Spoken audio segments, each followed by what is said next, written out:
Well, tēnā koutou katoa. My name's Carl Burrows. I'm from Haka Works. You're on Haka in the Matrix. We're with Toiroa Williams today. You can see him there. Before I bring Toiroa in, I'm just going to tell you a bit of information about who we are, what we do, and what this podcast is about. We're also going to do a mihi as well. So Haka Works, Haka in the Matrix. Haka is what we do, it's what we love. And it's really representative of Maori culture in this particular instance. And it's what we share over here in the UK and around the world with Haka Works. The Matrix is the different worlds represents the different worlds that we occupy, you know, whether it's geographical, cultural, spiritual, physical. And we've been given these amazing tools from our ancestors that enable us to navigate through those worlds, just like Neo did in the movie. In doing so, he discovered his own personal life purpose. And I think we have these tools available for us to enable us to do that ourselves as individuals and communities. We love sharing those, and this is an opportunity for us to do that on our podcast, and also it's what we do in our mahi and our work. Also appreciating that there are limitations around that, or ways that we have to deal with it to ensure that what we have been given remains sacred to us and special to us. But we think it benefits humanity, and this is what this podcast is about. So. So before we get on to Toiroa, I'm just going to do a quick mihi, which is some words in Maori, acknowledging your wall, acknowledging the kaupapa or the purpose that we're here, and also acknowledging our ancestors, and then a quick karakia, which will just get us in the right frame of mind to move forward. But if you want to, in the meantime, you're more than welcome to drop us a line saying where you are in Aotearoa or around the world, and if you have any questions, don't forget to write them in the chat, and we'll see if Toiroa can answer them later on. So tēnā no hoki tātou, ko hui mai nei I rungi tēnei wā, I rungi tā roro iko, I rungi te ipurangi, kai te mihi atu kia koutou. Tēnā no hoki tātou, ko taima I rungi te kaupapa te wā, me ki ko ngā taonga tuku iho ko te haka te ira o ngā mātua tupuna. Me ki ka huri ki a rātou, ngā mate o te wā, ngā mate hinga e takoto ana I runga marae, a maha o te motu, haere atu rā, ngā rātou ki a rātou tātou, ki a tātou, te hunga ora tēnā koutou. Ko tātou nei karakia, ko rangi ko papaka puto ko rongo ko tā ne mahuta ko tanga roko te matuinga, haumi e tiki ko tā whuri mātia. Tokona tarangi ki runga ko papaki raro. Ka puta ko te ira tanga tiki whai iau ki te ao mārama, ti hei, Maori ora. Ka poe, ka huri ki a koe, Toiroa. Taranga tira, tēnā koe, nei maharamai. Kia ora. Tēnā koe kao, he mihi nui tēnei kia koe. Tuatai mou I tui, te rangi ki te whenua ki te rangi. Anō reira, tēnā koe te rangatira. Ki ngā mate haere atu rā. E tika ana me mihi ki tō tātou kiingi Māori, atu hai tia pōtatau te whero te tuawhetu. Te pauhere ngā waka, te pauhere ngā iwi, te pauhere I ngā tāngata Māori pai Mārire. Huri ki a tātou, e hono mai I runga I te roro hiko, tēnā koutou, tēnā tātou, Kia ora, awesome to have you on. Yeah, kia ora, bro, thank you. It's an honour, actually, Carl, to be asked. I thought you were having a slow news week. Well, you must have sent me a link to come on. You know what it was, is my daughter. My daughter said, Papa, do you always just interview old people? I said, hey. And then I thought, oh no, just the one for you. And also my daughter Kahu, she loves storytelling and filmmaking, you know, so I'm going to get her to have a listen later on. And but no, it's really important that we have diversity in terms of people at different stages of their career and where they are in life, but also people who are just able to, at a stage where they've got a lot of change to make in the world, so it's really good to have you on. So I just want to ask you what you think about, or just tell us about your life really, and where you grew up, and start from saying there. Tuatahi, ko wai tēnei tāne tino pūrotu, I mua I a tātou, ko Toiroa Williams tōku ingoa, heuri no te whakatōhea, me ngaitai me te whānau apunui, ara no te tairawhiti hoki. So my name is Toiroa Williams, as you all know. I grew up on the east coast of the North Island of Aotearoa, in a beautiful little community called Opotiki. Well known for its mussels, and it's not the Muscles or Physics, but it's on the State Highway 2. If you've ever been down by Whakatane, they call themselves, or we call ourselves, the gateway to the East Coast, ki te Tairāwhiti. And on my father's side, from Tōrere, a small community just outside of Opotiki as you go around State Highway 35. He grew up there on Wainui Road, so mihi ana ki a koutou, nā whānau, e noho ana ki tērā taha. And then you carry on a bit further up around in Te Whānaupunui. My mother grew up in Maraenui. And so I have a strong connection with Te Whakatō here at the East Coast. And I grew up in Opotiki, went to St. Joseph's Catholic School in Opotiki there, and then moved across to Opotiki College. And that was my miru, that was my bubble. And that's my ukaipo, that's my paradise. And a beautiful, I look at Opotiki, there's about 4,000 people in Opotiki, Carl, if you know much about going down there. Not many people know about it. We quite like it that way. Some come down for a holiday. And then as I grew up there and I moved away, graduated in Opotiki, and it's a community of 4,000, 10,000 in a district. So we're a bit of a VIP club, I like to call it. Not many of us. And if you got that VIP tag, they say you're from Opotiki, well, there's a hononga, there's a connection straight away. And also, it's a high Maori population there, yeah? Aye, koera te tino tikanga, yep. Opotiki, I think it's statistics show 60% of the population, and the kura is about 80% within Opotiki College. So we have it's a bilingual kura, and it's just a beautiful community. We're right next to one of the beautiful things about it, we live really close to our marae. Our marae, you go a few k's up the road and you're at one of our tipuna whare, and then a few k's over across the road is another marae. So the sense of community is instilled in Opotiki, and I think it's one of the oldest communities in Aotearoa, I think. Just doing a bit of research. Are you there now, or are you up in Auckland? I wish I was back there, but I've got a lot of mahi to do. I'm actually based in Tāmaki Makaurau now when I return back to Aotearoa for my little stint. So in Auckland, and back in it, back in the study, in the books, seeing what we can do. So I know a little bit about your journey in terms of you going into Auckland and then overseas for a year or two, and then back again. And what I'm really interested in is just is there anything that sort of helped you, in terms of your life growing up as Maori? You talk about a strong community. I mean, you left that community, but what was there to help you through your journey in life, I suppose? Yeah, that's a good patai pai there, Carl. I think back when you're in Opotiki, that's your world, and I think a lot of people from there can relate. When it's beautiful living, it's almost like everyone's on holiday. A couple of minutes down the road and you go to work, a couple of minutes you're at home. You're next to the moana, the ocean, and the community is strong there. And I left it not because I had a desire to leave, but I come back to the saying, the experiences. I had an experience. I did the Lions Young Speechmakers competition, and one of the top prizes was to go overseas for 6 weeks for an experience in the United States and Canada on an exchange program. And that was a big trip. And anyway, long story short, I had the opportunity to go overseas, and I went over on the exchange and just opened my world up to what the world was actually about. And it was that time, 2010, 2011. And then when I returned, I had that taste and I had this desire to go back. But I always knew where home was, and the community, it was the whole town thing. The Opotiki was behind me in all my little community affairs I was doing, fundraising, all the rest, because we might be a low socioeconomic community, but we're very rich in aroha and love for our community, our people. We're rich in history, we're rich in stories, and those foundations really gave me sort of the stepping stones into where I'm ending up these days. Yeah.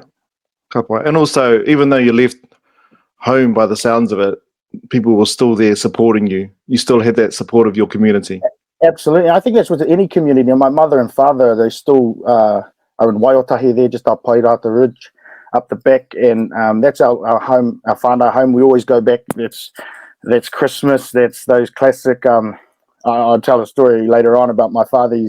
He goes to work at the Kawerau Mill he comes home and then he goes to work up Torere, and so working as his days off was just, I didn't get those traits. I enjoy sitting down and looking into him. He's a very hardworking man, my mother. Yeah. So working class, and I got all those values of, nothing easy comes to, nothing worth having comes easy. So they're very hardworking.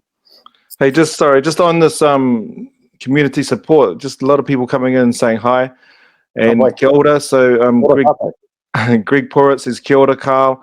He wants to have a listen later on. He can't listen now, and unfortunately, Renice, lovely to have you back, Renice. She says bonjour from Paris, and Bab Moscow. Oh, that's my mother. Oh, Lord help us. From Pairata Opo, which is Opotiki, I presume. Yeah, my dad is listening too. So kia ora, Dad. Is Rob Burrows and Parapara Umu, Waikanai. Linda from the UK, Billingham. Zia Jones is our chairman of Ngāti Rānana here. Rawe. Kia ora. And someone, I can't, it's not even a name, CVR. Sestri says tēnā koe, and Te Piki Kōtuku Bennett, and Gloria Tahere, Jabus Ugabuga, kia ora matua. Kia ora tātou. Yeah, so it's lovely to have everyone's support and tautoko here and listening tonight. So if you want to ask a question or say where you're from and give us a mihi, you're more than welcome to. And Terence just jumped in. Terence Kure Ranapia. Tēnā koe. Tēnā koe, Chair to the kazi. Okay, so where we're at. Tell us about how you got from Opotiki to, well, a bit more about your journey. I know you're in Auckland at the moment, but you went via the US. So tell us a bit about that and how you got there. So I was, Opotiki College 5 years from 2006, if my memory serves me right, 2006 to 2010. I had the privilege of being head boy in 2010. I think it was only because me and a cousin were going for it. Rock, paper, scissors. No. It was a good opportunity. It gave me a taste of being in a leadership space and doing things community based. So working for others and serving for others. And I enjoyed that space. And some would say it came naturally. And I think it was just, I enjoy people. I think anyone who knows me knows that I don't like just staying on my own. And so when I left Opotiki, I sort of had this farewell tour. I'm leaving Opotiki. I had this farewell dinner because I was going to university. I got a scholarship to come to Auckland University of Technology. And so it's sort of a big thing, spreading my wings, so to speak. And my mother brought me up, and I stayed at my uncle and my aunties out in Te Aratu with my first cousins out there, prepping myself to come to AUT. And I was studying a Bachelor of Communications, and I was leaving Opotiki where the shops close at 12 o'clock on a Saturday and everyone has Sunday off, and coming to Auckland, and I was looking around and I was, oh my goodness, there's a 24-hour McDonald's up here. And I was just like, oh, this is me. And I was like, no turning back. So Tamaki was the first taste of that spreading my wings and coming into a space. And I never looked back, Carl. I was the first in my whānau to go to university, and I come from a very strong working class whānau, but whānau is their key core concept. And so this was all new to them. My father didn't know much about writing essays or referencing, but I just had to ring him up and he'd, sell a cow to keep me up here. And I need a new computer. Well, that's half a cow. And so that goes all his girls up Torere and my mother. But they as long as I was on track, I had a bit of a bumpy start, but still in the education system, because it was probably one of the best things I did coming out of Opotiki, because there's the power and knowledge. And so still here in the education system, and a lot of the accolades I get today, I can link them right back to being in school and whānau being there behind me. All right, I just want to pick up one of the things you said. You talked about leadership, and I know I listened to a podcast the other day that you were on with Radio New Zealand, or an interview, and leadership was mentioned there as well. And it's just something that for a lot of people, it's something that we avoid, especially as young people. You don't want to be put in the spotlight. You want to leave it for somebody else. There are some people that just step forward and do it. Others, are reluctant, and others just grow into it when it's their time. They'll come forward. but it's not till they're a lot older in life. So just how does that fit for you? How did that work for you in terms of being in a leadership role from such a young age? Yeah, I look back at it, and especially for Maori, I think we're a people where we don't put our hand up and say, I'm the leader. Today I'm the leader. It's very much your community say that you're the leader in these spaces. So I had whānau saying, you should put your hand up for these opportunities. And when people are coming around you and you get that awhina from whānau saying, you should do this, and you hear it more than once, it's probably a good sign that you should do it. Yeah.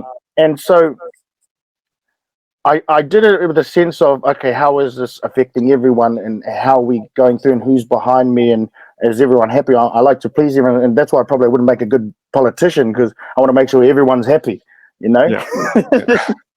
But the leadership role came early, and I just want to say that, I mean, this is one of the things that I think just what you said, that, we're sort of, well, sometimes I'm just thinking I'm over here in Europe, and, I'm aware of the corporate world, and people are just expected to rush forward and try and put their best foot forward and say, I'm keen for this role. I want to be a leader.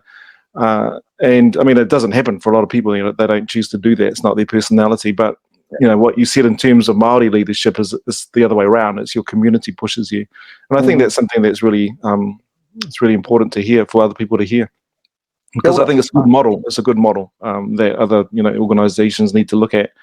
And then actively, how do you actively go around finding people that you want to support and push forward? It needs to be something that's consciously done. Well, I think the main thing is just leading by the example. I mean, doing what you wish other leaders were doing. I look at the wharenu, the marae where we meet to eat, and I go to the fact of a pro-vice chancellor at our university. Goodness, it'll be right. He doesn't have Facebook, so he won't mind me saying this. He's a pro-vice chancellor, and everyone knows that means he's sort of a high-ranking leadership role. And he's in the kitchen washing dishes and putting them away and serving the tables to the students.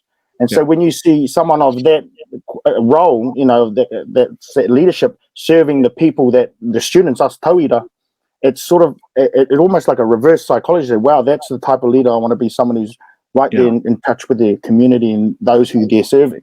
Yeah. Well, that's another lovely example. I mean, they call it, in some of the literature over here, people are calling it servant leadership, which kind of annoys me, especially when we have our own words to describe, the same thing. I think for Maori, we call it tea-towel tanga. Yeah. So the tea-towel? If you're the king of the tea-towel, well, then you got it. Yeah. Because the tea-towel is where all the leadership starts. Wash the dishes, put them in the right place, and their nose, then you're good.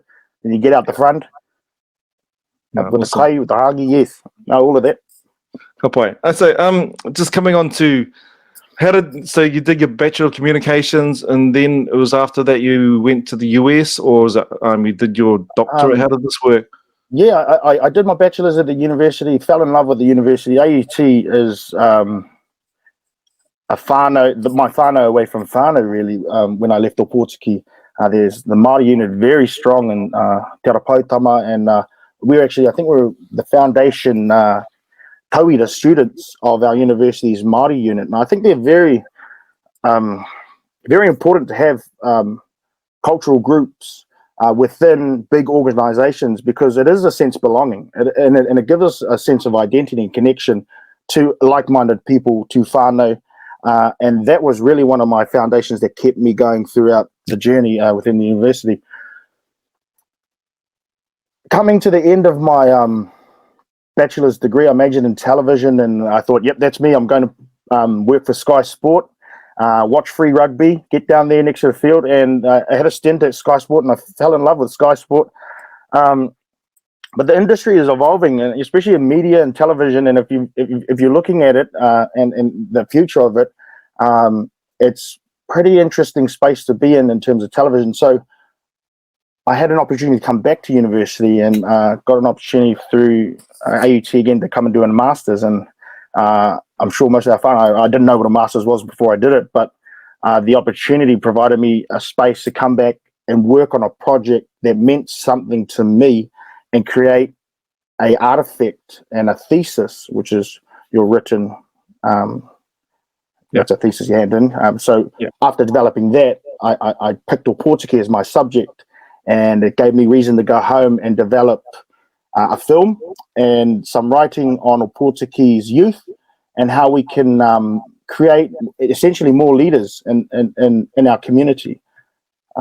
Because Opotiki was going through a very rough patch around that time, and around getting our next rangatahi coming through, having a pathway that they can see that is bright for them. You know, we're battling a lot of socioeconomic, as all small communities have these problems and these challenges.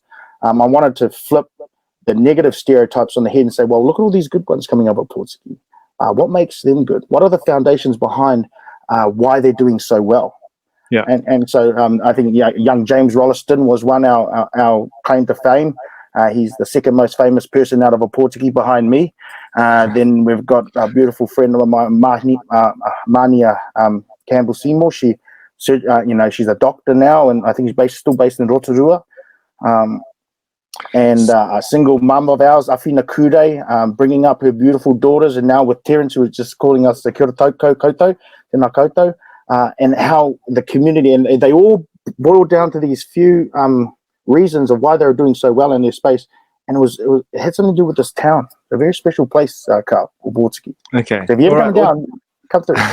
Well, tell us a bit more, because I mean, you talk about it as a town, but also I mean, there's something going on, of course. I mean, the town represents some of these stronger values. You've already raised enough for me to sort of get a good idea. You talk about identity, connection, and whānau support. So what I'm interested in is people who leave, Opotiki, and what are the values that they take away with them that enables them to do really well in life. And I had a quick look at your master's paper online, and you talk about the whare tapa whā. Be nice. The whare tapa whā. So maybe talk a little bit about that for us. Yeah, so down here in Aotearoa, I think a rongonui, very well-known holistic way of looking at well-being is through a concept by Mason Jury called te whare tapa whā. And for those who don't know, te whare tapa whā is built off what they call 4 pillars.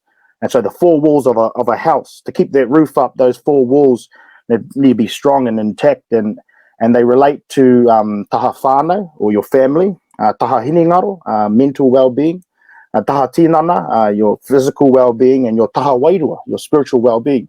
So these 4 pillars within your whare act as these strong foundations to hold up that whare, to keep it strong, and they all talked about those having a connection with why they were doing so well. And I look at it as, and our community is strong with Te Ao Māori, but also non-Māori in our community, and there's actually an acknowledgement that we are in this community together, and our people, our marae, have a strong voice in our town, and I think that plays in why these young tauira have a strong identity with who they are, and actually always wanting to know more. I think myself, if I look into the masters a little bit more, there was further things about talking about community. So not only were those 4 pillars, but then there was also community, and then there was also these natural talents, the pūmanawa, just these natural skilled athletes, yet because we're so far and isolated, they didn't get quite those opportunities that you would say if you were in Auckland and the big cities. Yeah. Okay. Well, I find it really intriguing, because for me and where I am in the UK and in London, and with our work around the world, there are some ideas that I think, hey, these are Māori ideas, but some of them, if we could share them with other people who aren't Māori, and they can benefit from them. I think they're universal, Carl. They're very universal in the application. It's not just for Māori. I think I look overseas, and especially with the Navajo people and the Native Americans, spirituality for taha wairua is very similar for them over there, with the whenua, with the waters, with the awa. So applying that to all cultures, you will have that sense of strong identity, because if you know who you are and where you've been and what you're doing, you have a stronger, when you come into a place, people will see you, people will feel you, people will hear you. Yeah. And for those who don't have that strong connection with themselves, I believe they are very less to be heard, less to be felt, and say leadership spaces. Yeah. No, I get it. And it's one of those things that is really quite hard to articulate because people just walk in with a presence, and you think, what have they got going on? And what they've got going on is all these things you're talking about, They've got a really strong community behind them. They know who they are, they know their ancestors, and it informs who they are. And when they stand and speak, For anyone who knows, you're hitting the nail on the head, Carl. Maori and whakapapa and pepeha are so ingrained in, especially when you're in small communities, so to know who you are. So when you walk everywhere, you wave your little flag. Here's my little te whakatohea flag. Here's my little ngaitau flag, te whānau apuni. And you take that where you go, and people, kei konea te whakatohea. Here's Opotiki. Here's the tribe of the East Coast. But when you're expressing that, I think that draws people, and the sense of confidence is I suppose, is that little X factor. Yeah. You've got all those whānau behind you, backing you. It is an X factor, but also, there's, I don't like to use the word formula, but there are a whole lot of factors that come into play when you speak in a leadership role and you're effective in that role. And those are the things we talked about. And I do want to talk about, I just want to touch on this quickly, and I don't want to go there right now, but, I'm just from working in places like the US, there are a whole lot of people that have come from all around the world to settle as immigrants, and the American dream sort of requires them to forget about who they were as people prior to turning up. And so they do well. They live the American dream. They make lots of money. I mean, not everyone, of course, but there's still something that's missing for them, and that's they've had to give up a lot for that. And when we come and do our work over there, and we just open up a sort of a can of worms for them, asking them, who are you, who are you in this space? What are your real values? What are the values that you carry from your ancestors? But before we go there, I just want to go back, because I know this work led to a film, and I really like the story. So tell us a bit more. Well, yes. So as an aspiring young filmmaker myself, I thought, I asked my peers, because I was doing a thesis, and everyone knows a thesis is between 40 to 60,000 words. And goodness gracious, my puna kupu, my pool of words doesn't go that high. So I asked them if they'd read a thesis on what makes them cool, basically, what makes them special young leaders. And they said, oh yeah, I might read it. Some were like, no, probably not, wouldn't read it. And I said, okay, well, what about if I made a film on it? Would you watch it? Oh yeah, I'll give it a watch. Put it on in the background or something like that. And so I did. Created this 30-minute short film documentary myself, going in, inquiring and interviewing my peers about what makes them special. What is the factors that lead to them being successful young rangatahi from our small town? And it was so interesting. You could have swore I told them what to say, Carl, because all their answers were linking back up. And it's almost like I staged it.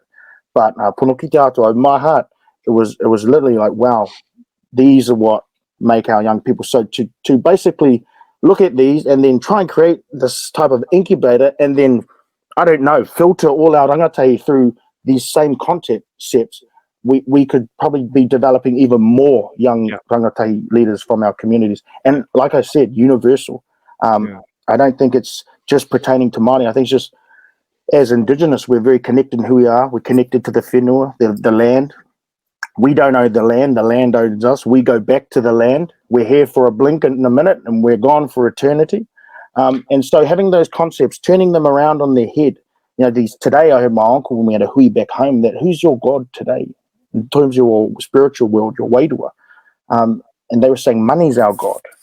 And it's a very interesting thing to think about. Like, money is driving a lot of our decisions. But when we go back to the community, within ngā wāumua Māori, you go to a pā, to those old sites, and you couldn't tell which hut the chief lived in, because he lived like his people. Yeah. But if we go over there, where I say you are, Carl, and we go down to the beautiful palace, and we know where the queen is, because it's a gorgeous palace. And so these are these different ideologies, and our people are still, like I say, rich in who we are as Māori, rich in our history and our whakapapa, and knowing that, we go back to this whenua. We don't own it.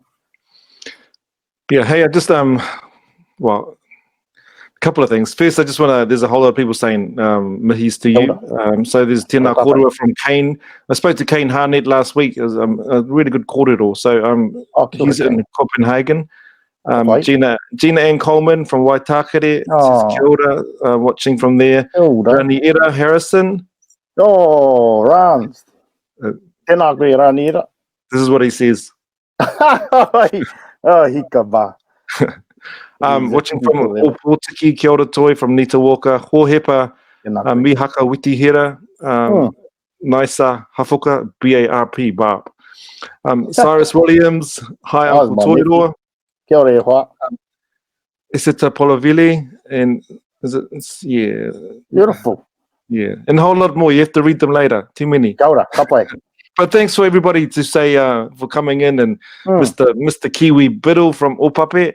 Mr. Biddle. He's been leaving cheeky comments about you. He must be bored. Hey, and Sheldon's over in Hong Kong. Miha te kia koe, Sheldon, me tō pepe hau, kua tai mai.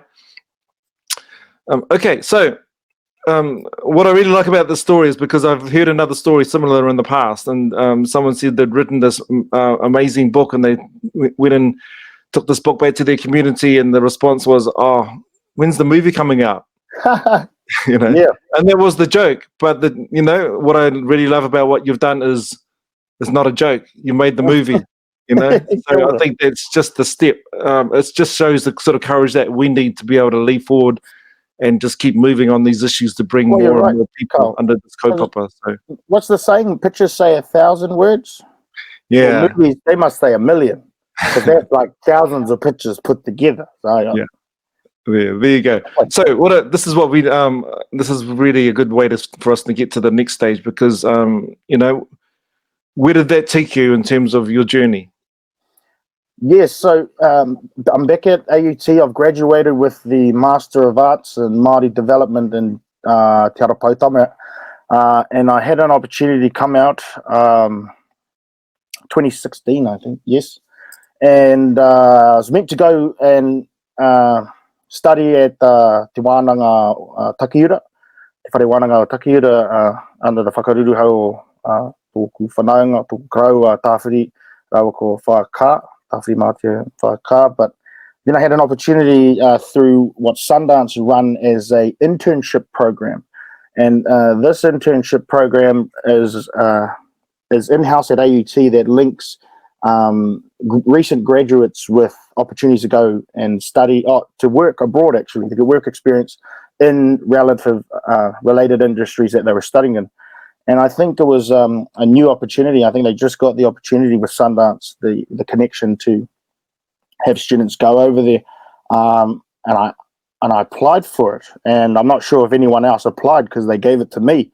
And so I ended up within the space of graduating 1 month, 2 months max, preparing myself to move over and live in the States for 12 months. And again, as I just look back, and it was an opportunity that really opened my eyes. And I grew up really quick, actually, Carl, in terms of what am I really wanting to do as I go forward in this journey, this big journey we call life, and meaningful work, and living each day and moving up, or as that song goes, leveling up. Just trying to do good by what we do in each day. Okay. So, what did you learn? What are the key things you learned from your time in Sundance? Well, yes. So, I was at Sundance for the first bit for 3 weeks, 3 months, sorry. And then when I was there, I was under the amazing leadership of a man by the name of Bird Runningwater and the Native American Indigenous program, it was called back then, and the Native program, which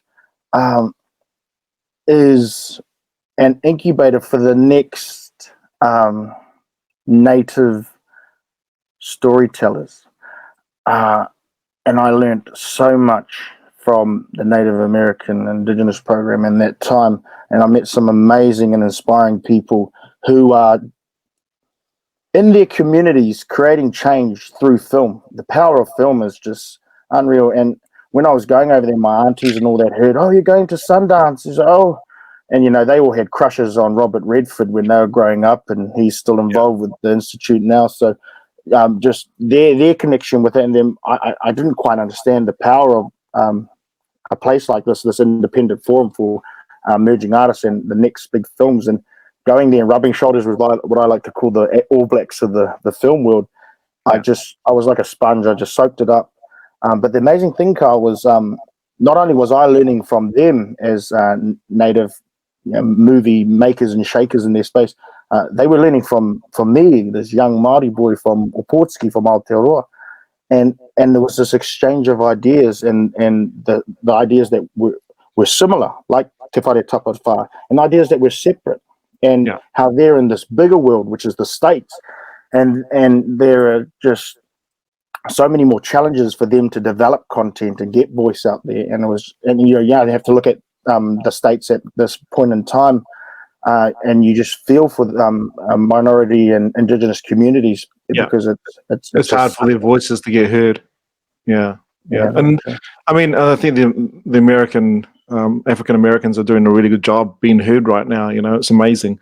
But there are other communities that aren't being heard, especially Indigenous communities right now. So that's it.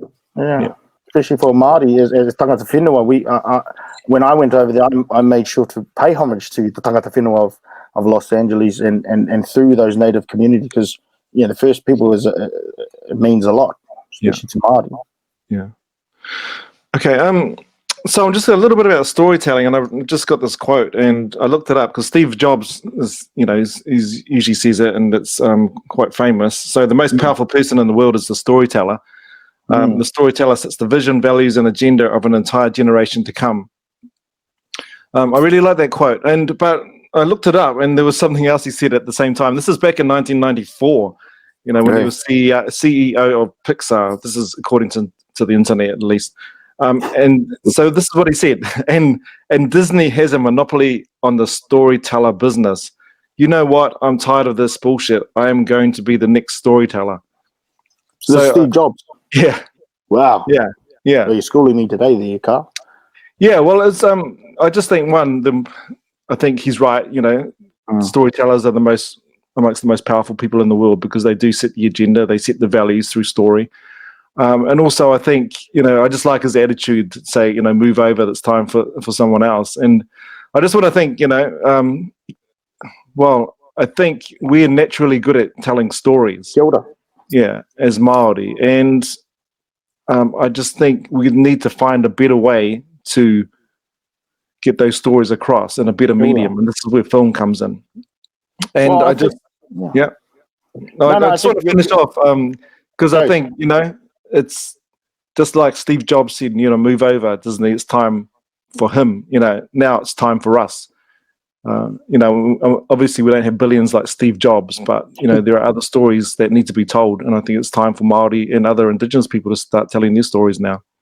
Absolutely, Carl. No, you raise a good point.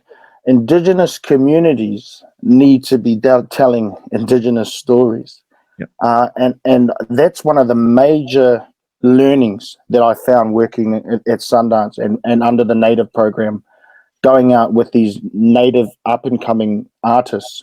And I think Sundance does an amazing job of championing the Indigenous arm, because they are making sure that there is this space for the next Indigenous stories, because we only have to look at Hollywood now and what they're making, and there's all these Indigenous stories. These are stories from around the world in Disney.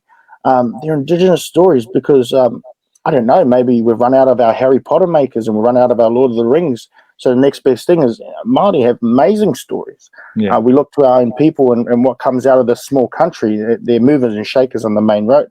And so Indigenous people, not big companies. I think Māori need to be telling Māori stories. Aboriginals need to be telling Aboriginal stories. Native Americans need to be telling Native American stories, and not being the token within a major business, not being the token within the major studios who overall have the final say on content that comes out.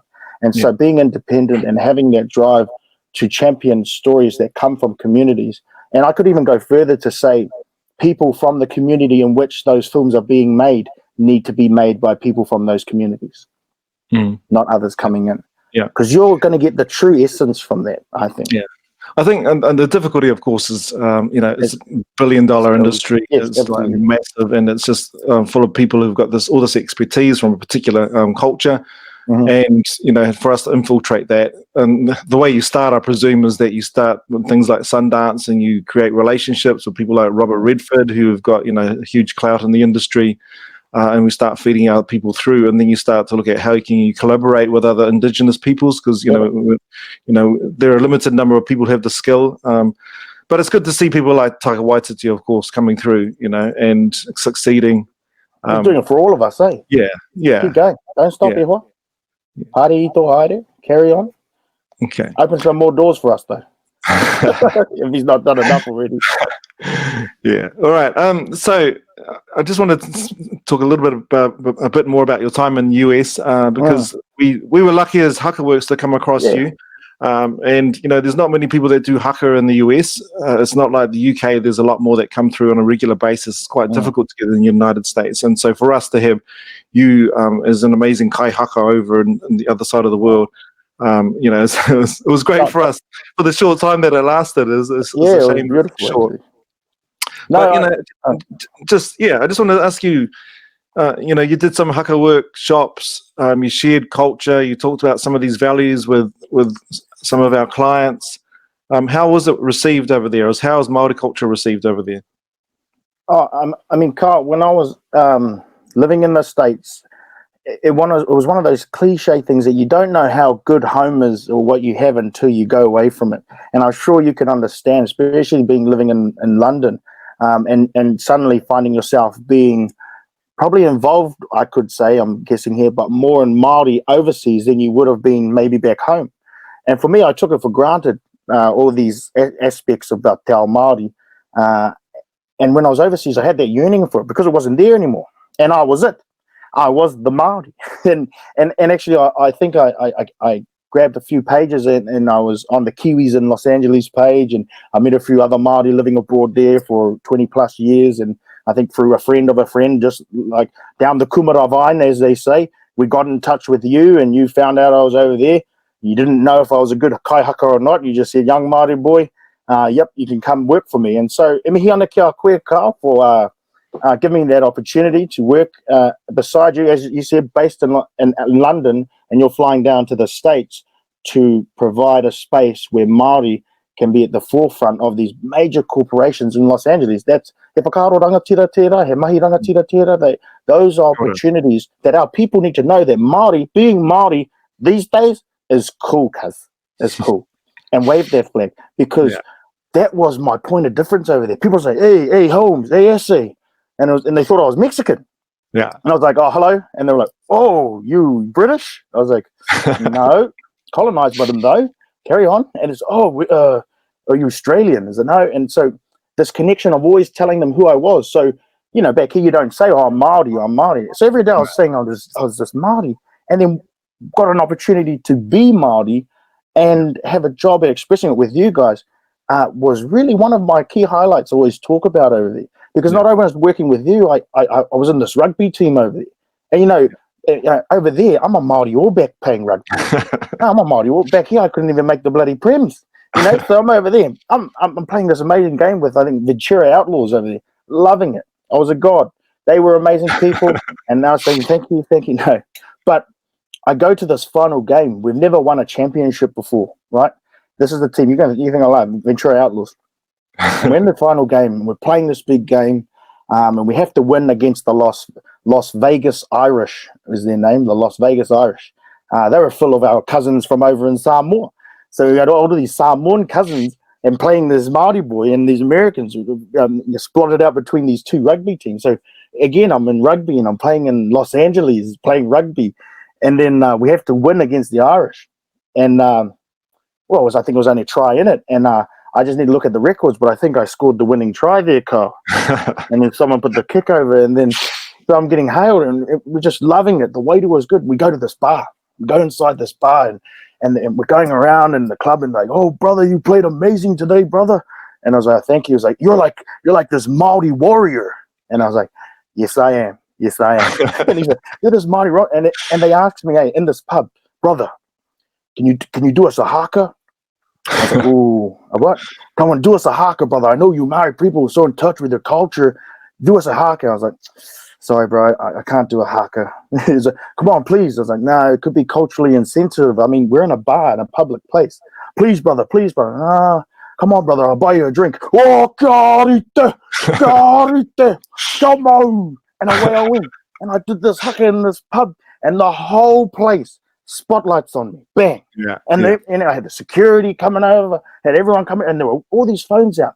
And I just did this haka. Haka mana para tawana fa. Yeah, I just did the alphabet. I did this haka. No, I didn't. I actually did the haka. But to show who I was. And by the end of it, you could have heard a pin drop when I was doing the haka. But by the end of it, it sounded like the All Blacks just won the 2015 World Cup. Wow. Screaming, yelling. And I was this young boy, and my point of difference was Te Ao Māori, was being Māori, and was haka. And that was just me. And suddenly I was this famous fellow in the corner. Drinks kept flowing, even though, I'm Christian, I don't drink. And all these drinks kept coming in. Okay, I had a couple. But it was amazing to see this world in the States acknowledging and so interested and have a sense of who are these Māori and what is this dance and why are they so passionate about who they are. And why does, even though he's screaming and yelling and looks angry, why does that mean that he's happy for whatever you've just done? And so they're interested in who we are as a people because we are strong. And I felt so Māori in the States. And I almost felt sad as well at the same time, Carl, because I felt like sometimes people from overseas love our culture more than our own people. Yeah. And that was one of those big learnings that I came away from the States with. I said, hey, and I'm working, and I go on these beautiful trips to, I think, Minneapolis and down at Disney, and we're doing these jobs where with Otene, these actual haka gurus, and then you got this young Māori boy, hasn't even stood on stage yet, doing this work, this mahi rangatira, teaching haka from a tuturu's perspective, from a true, authentic way. Yeah. Yeah. And that is something that I think you and Haka Works provide in this space, because we see others who do haka, and it comes from where you're taught is a very, that's the base of who you are when you present that haka, and those words that come from that teacher to you is very an important aspect of before you teach perform a haka. And so be very careful where it comes from and the meaning behind it, and no more than the face value stuff, because it goes deep. Haka goes deep. And coming back from there, Carl, I actually went back and joined Opotiki mai tawhiti because of that love I had. And like I said, I'm no guru, and these are the All Blacks of the haka world back here. So I was so intimidated and scared. I'm not a shy boy, but I was always at the back. Yeah. But growing with them and learning from the haka gurus, from our kaumata, our tohunga of haka, I can only be privileged to be under those learnings. Yeah, a couple of things too. One, just for people to realize how valued their culture is, our culture is over here, overseas, and people don't really appreciate that till they come. No, totally agree with that. And just because people respond. So the reason why, what is the reason why? Is because we go to a place where a lot of people aren't able to. We get there really quickly, and it expresses itself through haka, but there's actually a whole lot of stuff that's going on behind that. And we've talked about that today. It's community. It's people supporting you. It's our style of leadership. All that comes through in haka. So when we talk about haka and teach haka, it's not just the words and the actions. It is those values that underpin haka, because without them, it's not haka. It could be cheerleading. We could be cheerleaders, So the other point too is is we don't always have we don't have access to the best people who can do haka in the world. and they're all at home. And if people say, "Oh, I want to learn more about haka," as my clients, I say, "Well, go back to New Zealand. This is where haka is. It's from there. So go and learn there." But I think what we've become really good at is just articulating and finding people like yourself and Otene, who are in Tupotama and others, and David Jones. A lot of them have been on this podcast, who are able to sort of articulate what's going on underneath. To people in a way which they can understand and relate to. And I think this is where the real benefit can come to humanity, is from what we're sharing. At the same time, it's kind of it's not an easy ground to tread on, and there are people that are doing haka even when you were there in the US. I think Jason Momoa was doing haka, and his crew, he had a good crew of people supporting him, Maori. Dwayne Johnson, every second movie he's doing a haka. So these are like really high profile celebrities. So haka is out there amongst the world now, and everybody wants to jump on board. And it's not always comfortable watching some people do it, or teach it, and it's not just about being Maori. It's just, they're just not very good at what they're doing. They could be Maori and not very good, So just any thoughts on that, and who should be teaching and who should be performing? And that's a big question there, but I do hear it, and I think with Te Ao Māori, we share a lot of our culture with the world as a people, and I think why it connects with a lot of the world is because of the authenticity of where it comes from. And I suppose that's my key argument here, is if any person is wanting to engage and perform a haka, the origins of which that haka you are performing needs to be authentic. And authentic in a place where you're taught and reason why, and you going in and connecting with it, and not being a peacock and just showing and being out for the day. That would be my whakaaro around performing haka. So and even waiata, as we would do with other cultures. I wouldn't go out and try and be a guru or perform something that is not of our culture without asking, because it could have connection to it, or if I did do that and I did it wrong, and we're learning from those mistakes, and making sure we're not ignorant as we go along. Totally agree. Otherwise, you're coming from an ignorant place, and it's hurtful and can offend people. Absolutely, because words have mana and Maori. Words and haka has spirit, and it's not just what we're doing here. We're trying, as you know, very much connecting with those before us, and so understanding that and reasons and what we're hakaring about and what those kupu meant. All of that, it comes. It's, as I said, a lot deeper than what we see on a YouTube video per se of how to do a haka. So I think haka is one of the ultimate forms of storytelling. You're using your body, you're using your voice, and you're doing it in a collective sense. And but also part of that journey is, there's all this story that goes on prior to you actually performing. And if we're teaching other people, you need to take them through the same journey about, what does it mean, why we do it, what are the values we're trying to express behind it. And you need to say it in a way which connects with people. If they don't get it, they're not going to be able to connect to that place themselves and perform haka with that same level of intensity. So one of the ways we try and connect tauira, because we get a lot of international students, of course, obviously not now with the situation in the world, but before the COVID situation, we had a lot of students who come to Aotearoa at AUT, and they do an amazing job of giving them a cultural competency experience of Te Ao Māori, and they teach haka and waiata over a weekend, wānanga around Māori. And they just fall in love with our world, as we understand. We get it. Of course we love it. We're amazing people and humble. We're humble people. Kāore te kumara e hoa. But engari, we say to them, and we use this through the International Student Noho Exchange Program at AUT. Before you do this haka, let's go around in a circle. Who are you going to dedicate this haka to? Who are you dedicating? Who are you going to perform it for? And who is that?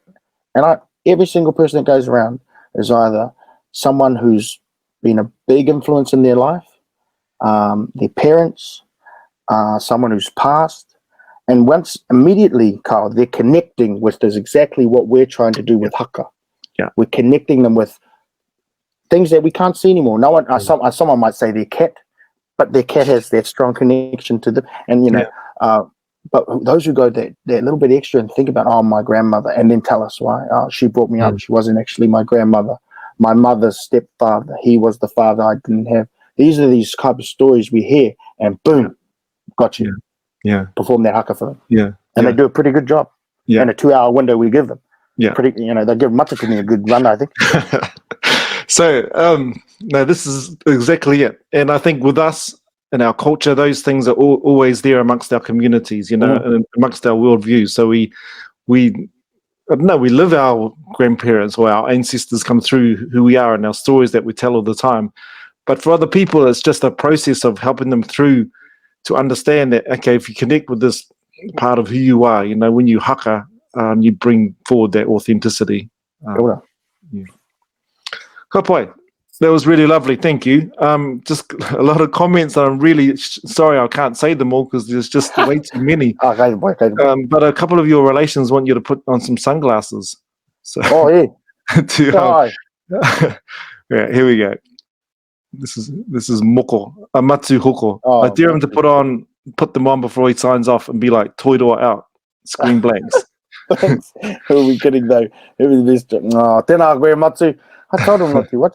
Jeez. I think I got some here. Let's see. How many likes I'm going to like, Matsu? You like these ones? Think about it.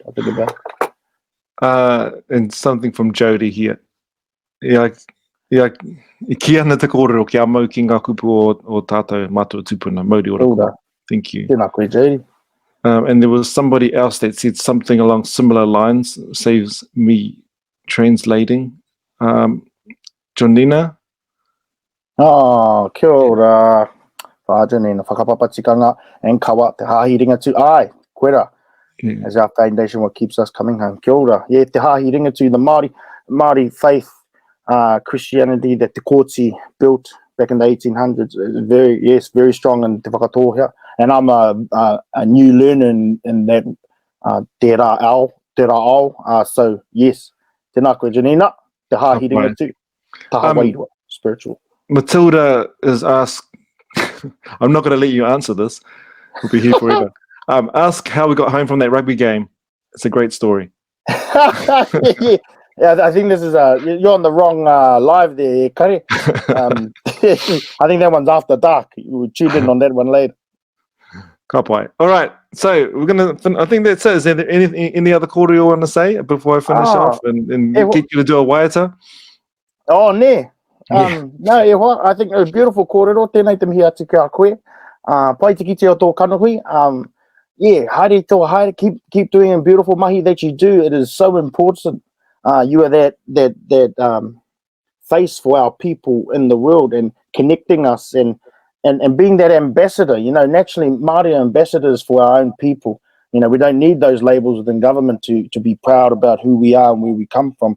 And so, as I am an ambassador of whakatohea and you're an ambassador of your whānau and your iwi and your hapu, and you're doing that mahi over there, tēnā koe e mihi ana ki a koe kao. Tēnā anō oki koe te tōkana. Just want to say, it's been a lovely kōrero because I just think all the things that are just bound together so well, and I'm just going back to you, just want to summarize, I suppose, going back to you being born in Opotiki and this importance of having whānau there to support you. And I love this idea of, it's your community that puts you forward in terms of these leadership roles and encourages you to step forward. Going through your university and then being supported by them, going out into the world and taking stories, understanding this process of sharing stories, and then just going through and extending that further with Haka, taking that into another community, not just ours, into other communities and seeing how people respond to who we are. I just think key messages are, there's some beautiful stuff that we've been passed down people and that, we need to share that with the world. But share it with each other. I think one of the things that's sort of come through is that we've got a lot of work at home to do as well. As well as, it's great fun for us to be able to share our knowledge around the world. and it has an impact, but there's a lot of work we need to be doing back at home for people to understand themselves and where they come from. Kia ora, Ewa. I think you're right, and everyone has their role to play in that big cycle, Ewa. And even touching on what you said there, back home, and that's why I came home. 12 months in the States, heck, I would have loved to stay, but I had the yearning to come home, and I come home more empowered about wanting to know more about who I am and then my history, and that's leading me into my next path, creating another film. So watch the space for hopefully, before getting back home more and talking to whānau and being proud about our people and our history and who we are, and making sure the world know that too. Because it is important. Because I go back to a kōrero Whanaunga said to me actually just a couple of days ago, knowledge that isn't shared isn't knowledge. And I think, and koera te mea nui, making sure that it's accessible to our people. And it's a new world we're living in. We're online now these days. This is kanohi ki te kanohi. I think they call it zui these days, having zui and don't have to move from your kāinga. So, koera te rā momo. All right. And just one last thing, thanks for the mihi, Kio. And I think what I've got good at, even though, we talk about kumaras, not talking about how sweet they are, but my strength, I think, is just bringing people like yourself. And there are so many talented people coming from home that are able to articulate our knowledge in a way which just speaks to others, and this is the thing that excites me. Ihara tēnei te tohunga haka, there are so many amazing people out there that, if I can just help facilitate that, it's a real pleasure for me to do that. So, I runga I tērā, kia mutu pai I konei, ka huri ki a koe, kia mutu runga I te waiata o te wā, tēnā koe, kia ora rā. Kia ora no, I te rangatira, tika tō kōrero. I got some whanaungas back home. If you want them, we can set something up and I'll send them over to you and you can give those experiences and get some real tūturu kai haka ki tō whānau. Nō reira, mihi ana kia koe. O tira kia koutou, hono mai ki runga I te rorohiko. Those of you on the live here with us, tēnā koutou, thank you very much for coming in. Hopefully we delete it later so just in case, if I said anything and offend anyone. No. Kāti tērā kōrero, waiho tērā. Mihi ana kia koutou. He waiata tautoko ki tēnei rā, hoki ki te kāinga, e kore au. Nō reira, whakarongo mai e koutou. If I sing flat, I'll try and sing flat out. So, kia ora tātou. E kore au e ngaro, e kore au e whakama. He kaha nei ahau ki te kimi ki te rapu ko wai au. Mane nei ki te motu, mane nei ki te ao, aha pēhea. E kore ware, ki taku kai pō, he uri no te whakatohea. He uri no te whakatohea. Kia ora tātou. Kia ora. Awesome. Ka pai, that was beautiful, bro. Ka kite anō tātou I a tātou. Kia ora.